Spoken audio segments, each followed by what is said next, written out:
जिले में 2 कैथोलिक ननों की गिरफ्तारी के बाद प्रदेश में धर्मांतरण का मुद्दा एक बार फिर से गर्मा गया है।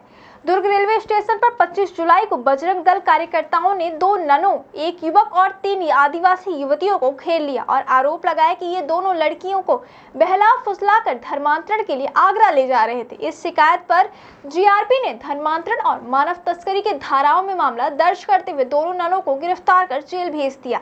इस घटना ने न सिर्फ राज्य बल्कि देश की राजनीति में भी हलचल मचा दी है। 28 जुलाई को संसद भवन में इस गिरफ्तारी के विरोध में यूनाइटेड डेमोक्रेटिक फ्रंट के सांसदों ने प्रदर्शन किया। कांग्रेस नेता राहुल गांधी और लोक लेखा समिति के अध्यक्ष केशव वेणुगोपाल ने भी इस पर आपत्ति जताई और छत्तीसगढ़ के मुख्यमंत्री को पत्र लिखकर इसे गैर कानूनी हिरासत बताया। 29 जुलाई को इंडिया गठबंधन के कई सांसद और केरल के नेता दुर्ग पहुंचे और जेल में बंद ननों से मुलाकात की। इसके बाद सीपीआई के प्रतिनिधि मंडल को मुलाकात से रोका गया, जिस पर वृंदा करात ने नाराजगी जताते हुए इसे सार्वजनिक बेइज्जती करार दी। 30 जुलाई को सीपीआई प्रतिनिधि मंडल ने आखिरकार ननों से मुलाकात की और उनकी रिहाई की मांग की। इसी दिन कांग्रेस ने संसद के बाहर भी जोरदार प्रदर्शन किया, जिसमें प्रियंका गांधी भी शामिल हुई थी। इस मामले ने छत्तीसगढ़ की सियासत को भी गरमा दिया है। मुख्यमंत्री साय ने आगामी विधानसभा सत्र में धर्मांतरण पर सख्त कानून लाने की घोषणा की है। वहीं विपक्षी कांग्रेस ने सरकार पर हमला करते हुए कहा कि बीजेपी सिर्फ धर्मांतरण के नाम पर राजनीति कर रही है और यह मुद्दा उसका चुनावी हथियार बना हुआ है। कांग्रेस के प्रदेश अध्यक्ष दीपक बैज ने आरोप लगाया कि सरकार बार बार कानून लाने की बात करती है, लेकिन आज तक कोई ठोस कदम नहीं उठाया गया।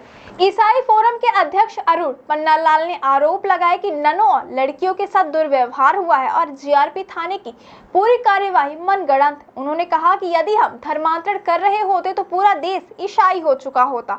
उनका कहना है कि भारत में कानूनी रूप से केवल कलेक्टर के माध्यम से ही धर्मांतरण संभव है, बाकी सभी माध्यम अवैध है। धर्मांतरण पर आदिवासी समाज की भी चिंता सामने आई है। आदिवासी समाज के अध्यक्ष बीएस रावटे ने इसे आदिवासी अस्तित्व के लिए खतरा बताया और घुसपैठियों की खिलाफ सख्त कार्यवाही की मांग की है। वहीं गृह मंत्री विजय शर्मा ने बताया कि पिछले 5 वर्षों में छत्तीसगढ़ में कुल 23 धर्मांतरण के मामले दर्ज हुए हैं, जिनमें 2024 और 2025 में सबसे ज्यादा केस सामने आए हैं।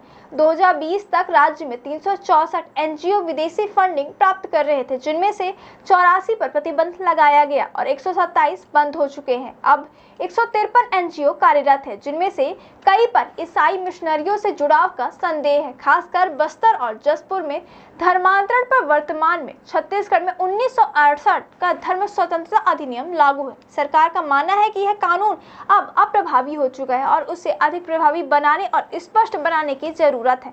डिप्टी सीएम विजय शर्मा ने साफ किया है कि आगामी विधानसभा सत्र में सख्त प्रावधान वाला नया विधेयक पेश किया जाएगा। फिलहाल छत्तीसगढ़ में धर्मांतरण का मुद्दा सिर्फ धार्मिक नहीं बल्कि सामाजिक, राजनीतिक और कानूनी बहस का विषय बन चुका है। ननों की गिरफ्तारी से उपजा यह विवाद इस बहस को और अधिक गहरा कर दिया है। अब सभी की निगाहें आगामी विधानसभा सत्र पर टिकी हुई हैं, जहां यह तय होगा कि सरकार धर्मांतरण के खिलाफ वाकई कोई ठोस कानून लाती है या सिर्फ एक राजनीतिक रणनीति बनकर रह जाता है।